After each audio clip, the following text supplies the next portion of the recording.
This has been Workentine. I'm sitting down with Jonathan Bauer here at Men of His Word Conference.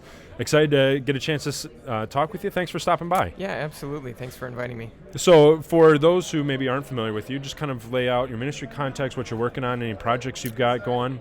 Sure. So I took a call to serve at a brand new mission church in a town called Mount Horeb, Wisconsin, just to the southwest of Madison, kind of a small suburban community there, at a church that had recently been started there. And so I've been there for the past 5.5 years now, serving that church. Yeah. Excellent. And you're presenting here at the conference. I am presenting, yep. What's your key takeaway, your big idea that you want everybody having when they walk away from your presentation? Sure. So the presentation is called Gospel Outreach in America's Heartland. Okay. So the big idea is that when we think about the heartland, maybe even specifically for our church body, which of course kind of started in the heartland, we maybe don't think of places and communities where there's a lot of gospel outreach left to do. We maybe think that that's kind of out on the coast and big cities and things like that. It's covered territory. Yes, and so the big idea is to say, to see these communities the way that I think God would see them, that these are places that still really need to hear the gospel, where there are a lot of people that are hurting and need to be told about the love of Jesus. So first of all, to get people to see their communities that way, especially because I think a lot of the people at the conference today probably come from communities that are very similar to mine. And then second, also to realize that we as a church body have something that I think is very unique to be able to offer those communities, the ability to hold forth to them the pure gospel of Jesus in a way that isn't always done, maybe isn't even often done in our world today, to really be a clear voice of what the Bible tells us about the good news of our forgiveness.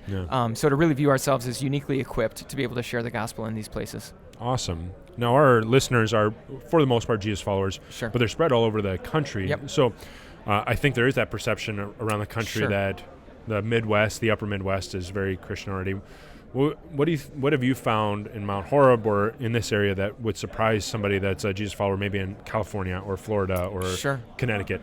In the presentation, I actually share a couple of statistics. One is that in a Gallup poll, Wisconsin ranked 44th in terms of most religious states to least religious states. They were way down at 44. Wow. And then in a Barna survey ranking the top post-Christian cities in America, Madison was ranked 17th in the country. So we're right on Madison's doorstep there.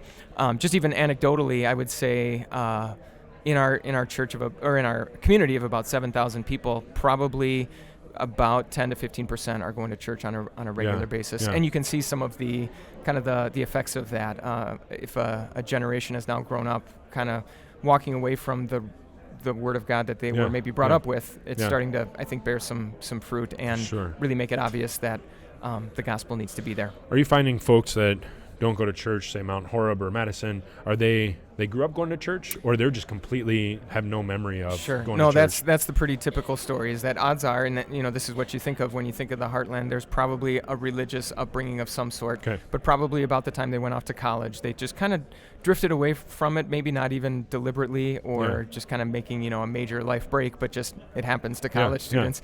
And then you are filled with the messages that you sometimes hear at college, and you enter the workforce, and you just never really get back to it. And so in a lot of cases, we have a lot of young families in our community, so by the time they are moving out to the suburbs, kids are getting to be school-aged, it's probably been 15 years since they've really been connected to God's Word. And they're probably not raising their kids with anything, or maybe they're looking for something. But that presents an opportunity. All of a sudden they think, boy, I was raised with this, and maybe I should do this for my children too. Yeah. Very cool.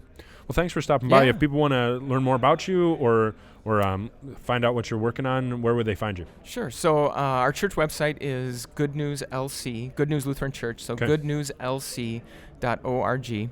And then in addition to that, I am a regular speaker for the Time of Grace Grace Talks devotion. So on timeofgrace.org, there's a video library there. They're also on YouTube. So people can find some stuff there too. Excellent. So. Yeah, thanks so much for stopping by. Absolutely. Thank you. Have a great rest of your day. Yep, you too.